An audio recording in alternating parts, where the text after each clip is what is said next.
Nous poursuivons notre parcours à la recherche de la sagesse. On a évoqué le livre des Proverbes il y a quelques dimanches, celui de Job. Et dimanche dernier, nous étions avec le roi Salomon, qui nous a parlé de son cœur, un cœur écoutant, vous vous souvenez ?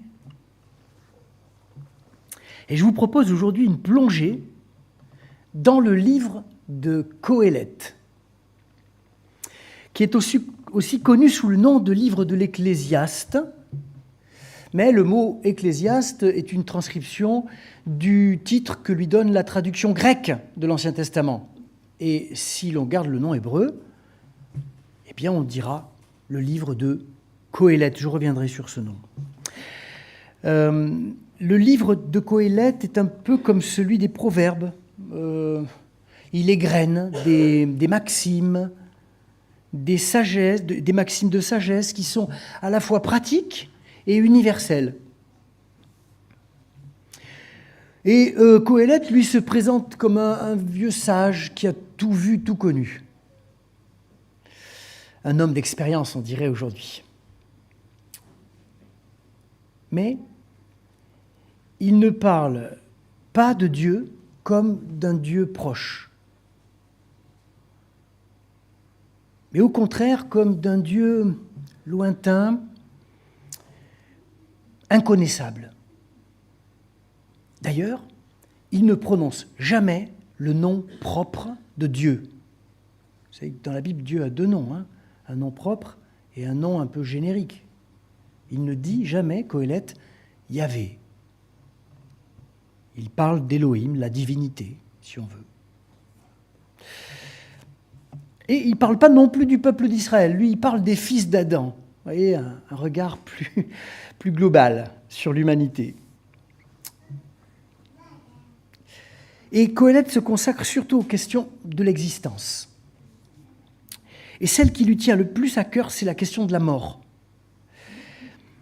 Et il va entrer en conflit avec une idée assez répandue de son temps, qui est très influencée par la pensée grecque, celle de l'immortalité de l'âme. Pour les Grecs, l'homme, c'est un corps et une âme qui font route un certain temps ensemble, et puis à la mort, paf, ça se sépare, le corps va en bas et l'âme en haut. Et elle rejoint, alors chez les Grecs, c'est le monde des idées, vous voyez. Et le corps mortel, lui, disparaît et l'âme immortelle demeure. Ça, c'est la pensée grecque. Ça va peut-être vous surprendre, mais cette pensée-là n'est pas biblique. Dans la pensée biblique, l'être humain est un. L'être humain, il est son corps. C'est une expression intéressante, ça. Je suis mon corps. Son âme n'est pas, c'est très tendance, je sais bien, mais n'est pas une énergie vitale qui occupe son corps un moment. Non, dans la pensée biblique, l'homme est son âme. Je suis mon âme. Corps et âme, inséparables dans la pensée biblique. Quand l'être humain meurt, c'est tout qui meurt. Et Qoéleth sera sur cette question intraitable avec la pensée grecque. Et d'ailleurs, je vous lis quelques lignes à partir du verset 19. Car le sort des humains et le sort de la bête, on peut l'afficher si c'est possible, le sort des humains et le sort de la bête ne sont pas différents. L'un meurt comme l'autre. Ils ont tous un même souffle et la supériorité de l'humain sur la bête est nulle. Tout n'est que futilité, tout va dans un même lieu, tout vient de la poussière et tout retourne à la poussière.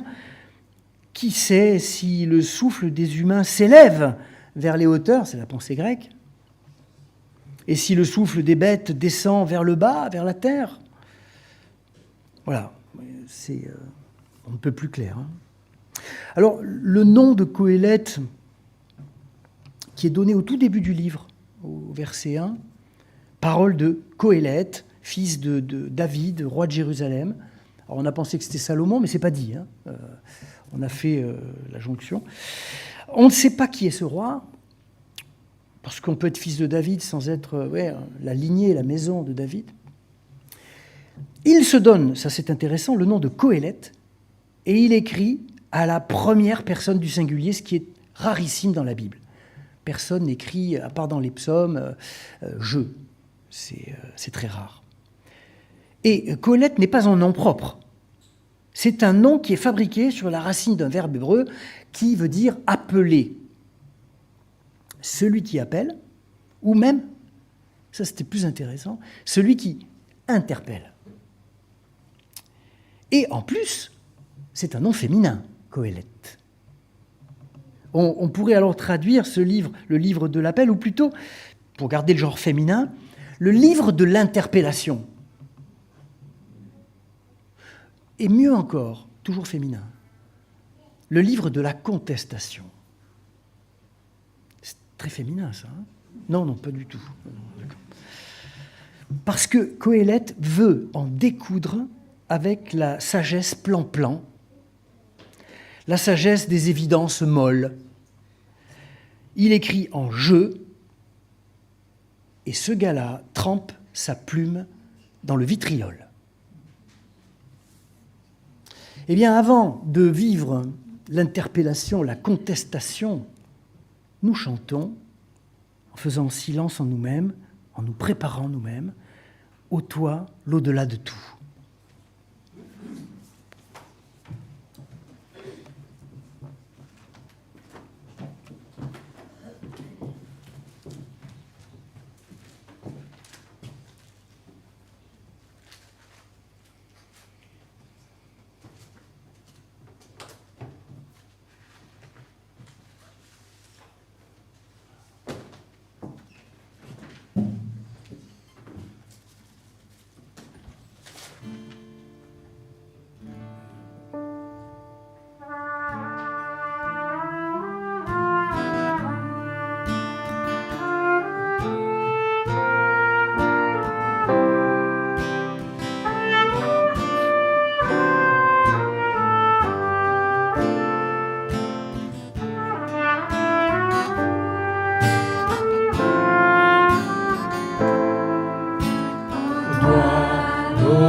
Je suis sûr que vous connaissez par cœur certaines petites phrases de Qohéleth. Allez, on y va. Vanité, des vanités, tout est vanité. Une que Bilderem a chanté. Allez, Raphaël. Rien de nouveau. Rien de nouveau sous le soleil. Et puis, avec le pain. Ah, vous voyez, ça revient. Jette ton pain à la surface des eaux. Voilà. Et le mot vanité revient seulement 33 fois sous la plume de Qohéleth. Il fait un peu une fixation sur ce mot-là. Et je vous invite à plonger dans le texte maintenant. Ça va être une bonne tranche. Vous allez voir. On commence avec le chapitre 1, et puis vous verrez, laissez-vous faire un peu, vous n'êtes pas obligé de lire, si vous voulez, vous pouvez écouter. On y va ? Vapeur qui s'évapore, dit Qohéleth. Tout s'évapore. Les êtres humains travaillent durement la terre, mais qu'est-ce que cela leur rapporte ? Une génération passe, une génération naît, et le monde est toujours là. Le soleil se lève, le soleil se couche, puis il court vers l'endroit où il se lève. Le vent souffle vers le sud, puis il tourne vers le nord, il tourne, tourne, et s'en retourne, puis il recommence à tourner. Tous les fleuves se jettent dans la mer, pourtant la mer n'est jamais remplie. Les fleuves coulent vers un endroit et là, ils reviennent aussitôt. Tout cela est ennuyeux, on ne pourra jamais le dire assez. Les yeux voient et ils veulent voir toujours plus, les oreilles entendent et elles veulent entendre toujours plus. Ce qui a existé existera encore et ce qui a été fait se fera encore. Il n'y a rien de nouveau sous le soleil. Un peu plus loin, au chapitre 2, j'ai voulu comprendre ce qu'est la sagesse, la folie et la bêtise. C'est vrai, j'ai constaté une chose, la lumière vaut mieux que l'obscurité, ainsi la sagesse vaut mieux que la bêtise. En effet, le sage voit où il va, le sot, lui, marche dans la nuit. Mais je sais aussi que tous les deux finiront de la même façon. Alors je me suis dit, je finirai comme l'imbécile. Donc quel avantage à être plus sage que lui ? Cela ne sert à rien. Tout ce qui arrive au sage et à l'imbécile, on l'oublie complètement dès les jours suivants. Le sage meurt comme l'imbécile, et les gens oublient autant le sage que l'imbécile. Pourquoi donc ? Je déteste la vie. Tout ce qu'on réalise sur terre me déplaît, car tout est vapeur et courant d'air. Un peu plus loin ? C'est pareil pour tout le monde. Les mêmes choses arrivent à celui qui agit bien et à celui qui agit mal, à celui qui est bon et à celui qui est mauvais, à celui qui est pur et à celui qui ne l'est pas, à celui qui offre des sacrifices et à celui qui n'en offre pas. Il n'y a pas de différence entre celui qui est bon et le pécheur, entre celui qui fait des promesses à Dieu et celui qui a peur d'en faire. Les mêmes choses arrivent à tous et c'est mauvais pour tout ce qui se passe sous le soleil. C'est pourquoi le cœur des humains déborde de méchanceté, ils sont stupides pendant toute leur vie, ensuite ils meurent. Or, seul celui qui est en vie peut encore attendre quelque chose. Un chien vivant vaut mieux qu'un lion mort. Oui, les vivants savent qu'ils mourront, mais les morts ne savent rien du tout. Eux, ils n'ont plus rien à attendre puisqu'on les a oubliés. Ce qu'ils ont aimé, ce qu'ils ont détesté, et même leur jalousie, tout cela a disparu avec eux. Alors, mange ta nourriture avec joie, bois ton vin de bon cœur, car depuis longtemps Dieu approuve ce que tu fais. Porte toujours des vêtements de fête et n'oublie jamais de parfumer ton visage. Profite de la vie avec la femme que tu aimes tous les jours de la courte existence que Dieu te donne sous le soleil. Et il y en a d'autres qui ont résumé ça en disant carpe diem. Tout ce que tu peux accomplir avec tes seules forces, fais-le. Car dans le monde des morts où tu vas aller, on ne peut rien faire, on ne peut pas réfléchir, il n'y a ni connaissance ni sagesse. Bon, j'arrête là, vous avez votre compte, ça va ? Vous vous souvenez de la contestation de Job ? Job hurlait sa révolte contre cette doctrine qui prêche que Dieu récompense les gentils et punit les méchants. Vous avez entendu ce qu'en pense Coëlette de cette doctrine. Un monde bien rangé, mais complètement faux. Finalement, Job, Coëlette, c'est même combat. Ce qui change, c'est le ton. Il est d'accord avec Job, Qohélet, mais il est calme.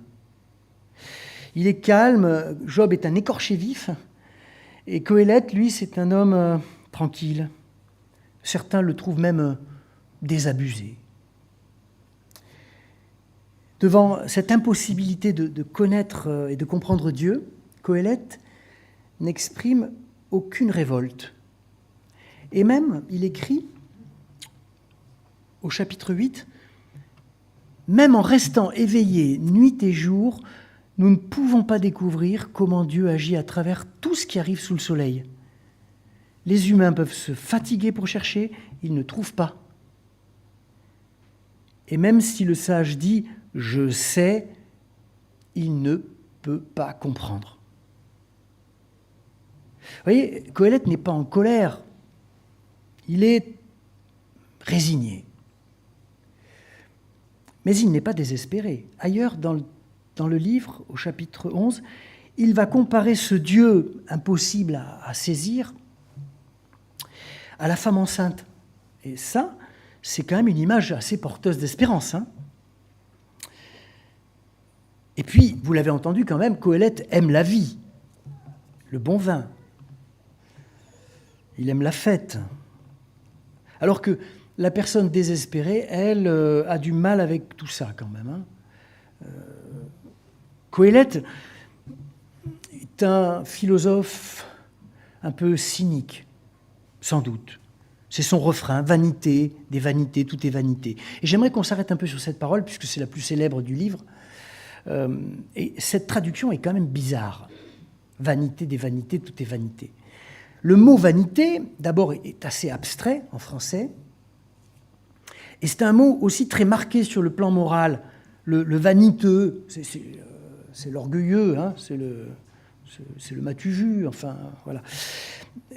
Mais le mot hébreu est beaucoup plus léger, beaucoup plus vivant que ça. Ce mot parle d'haleine, de souffle ou de fumée, ou de vapeur. On pourrait traduire ce vanité des vanités, tout est vanité, on pourrait le traduire par fumée de fumée, tout part en fumée. Voilà, c'est plus tellement moral, la connotation. Et Alphonse Maillot, le théologien protestant, a traduit ça avec génie, vous l'avez entendu tout à l'heure. Vapeur qui s'évapore, tout s'évapore. Parce que l'idée de Qohélet est à la fois toute simple et assez insupportable. Tout ce qui a de la valeur pour l'être humain, c'est du vent.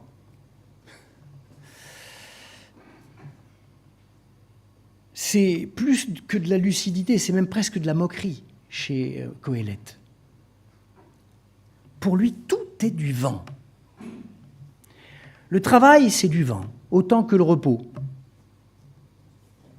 La solitude, c'est du vent, autant que le compagnonnage.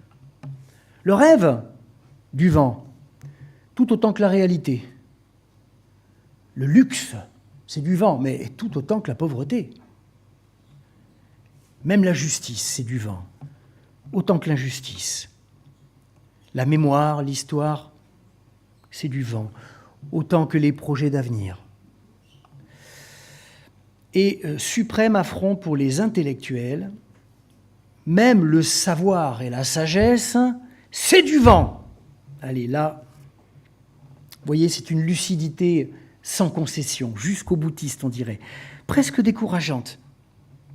Parce que, finalement, tous nos efforts pour donner du sens à nos vies, tout ce que nous mettons au centre de nos vies, toutes les valeurs qui comptent pour nous, bien, tout cela pèse en réalité aussi lourd que la fumée qui monte, que l'eau qui s'évapore. On pourrait reformuler l'enseignement de Qohélet comme ça, « Ne te raconte pas d'histoire, mon ami, tout est vapeur qui s'évapore. » Et je crois que ce n'est qu'en faisant de la place en nous à cette vérité-là qu'il nous sera possible d'apprécier la vie telle qu'elle est vraiment. Et je vous propose une pause musicale maintenant.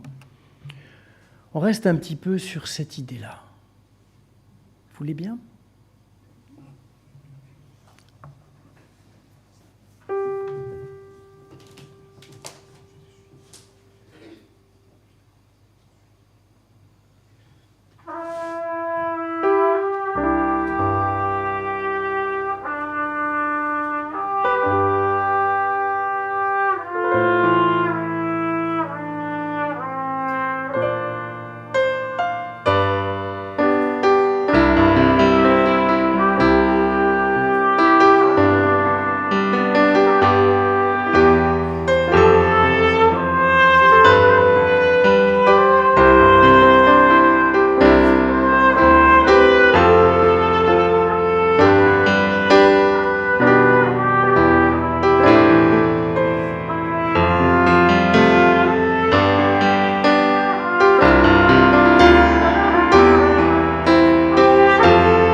Même si ce livre de Coëlette a été écrit sous d'autres cieux, il y a plusieurs millénaires, il pose des questions en fait très actuelles. Et deux en particulier ont retenu mon attention. La première question, c'est celle de l'absurde. L'absurde, vous savez, c'est un mot philosophique, mais en fait, c'est tout simple. Hein. L'absurde, c'est dire, au fond, à quoi bon ? À quoi bon travailler ? Il y a le RSA. À quoi bon faire des enfants ? L'avenir est sombre. C'est très actuel, ça. À quoi bon construire un presbytère ? Nous arrivons dans les temps de la fin. À quoi bon aller voter ? Tous des menteurs ! À quoi bon ? L'absurde, c'est affirmer que rien n'a vraiment de sens, n'a vraiment de valeur. Rien. Pas plus le conservatisme, c'était mieux avant, que le progrès. Pas plus la religion que l'athéisme. L'absurde, c'est... En fait, je trouve que c'est un peu le contraire du complotisme, l'absurde. Parce que le complotisme, lui, prétend tout comprendre et tout expliquer, surtout les choses cachées, faites en douce. Hein.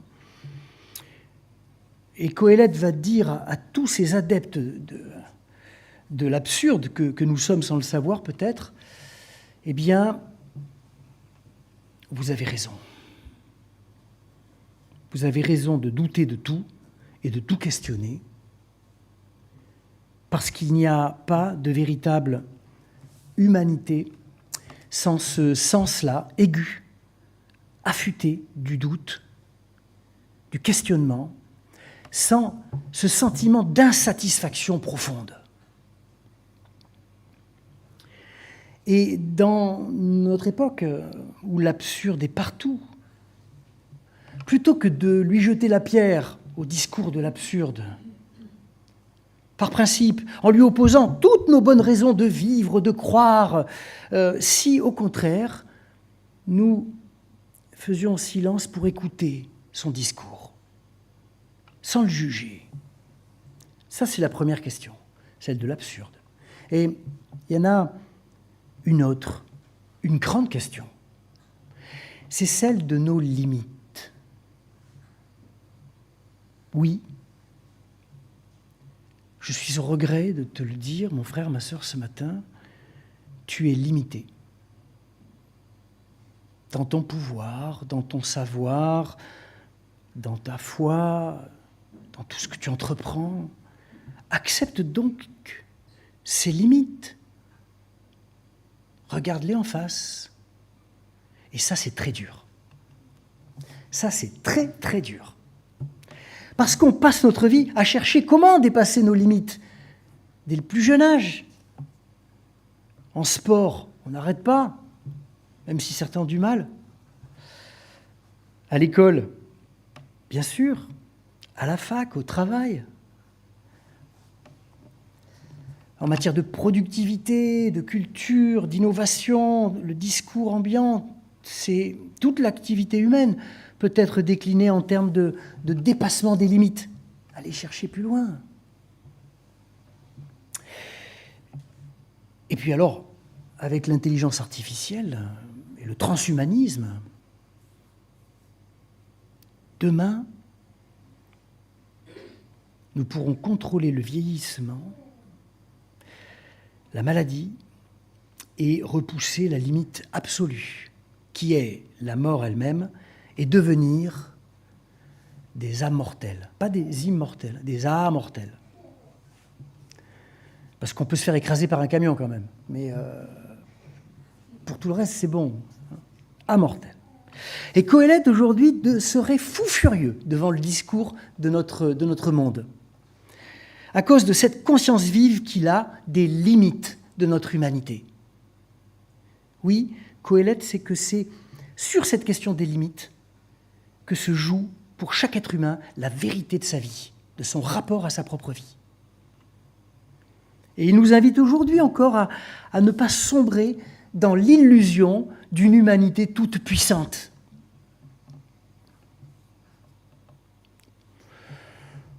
Bon, tout cela n'est pas très gai. Hein.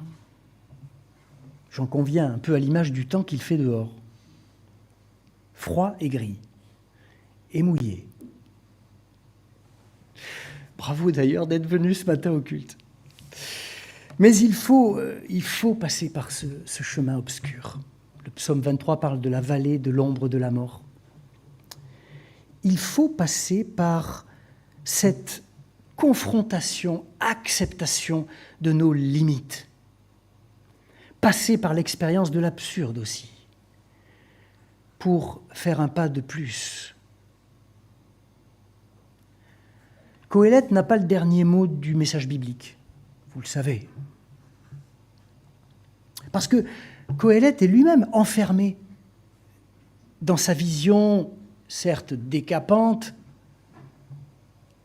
vraie, mais quand même un brin désespérante de l'existence. Qoheleth est enfermé dans sa vision.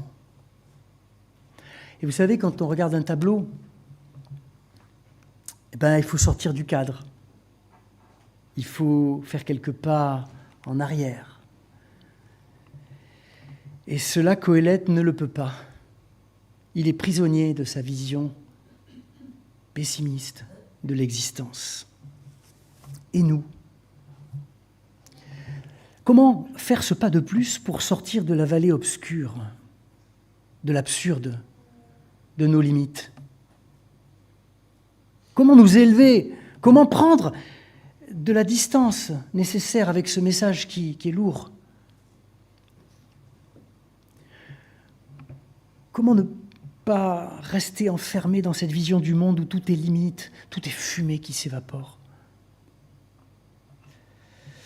Eh bien, pour cela, frères et sœurs, il faudrait qu'un autre souffle que celui de la vapeur qui s'évapore, de la fumée qui fume, qu'un autre souffle nous éveille,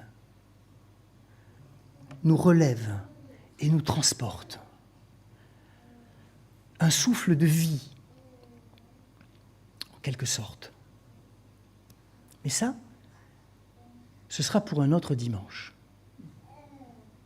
Oui, la Bible tient en réserve pour nous une super bonne nouvelle, mais je garde le secret pour le moment. Hein ? Je dis rien. N'allons pas trop vite.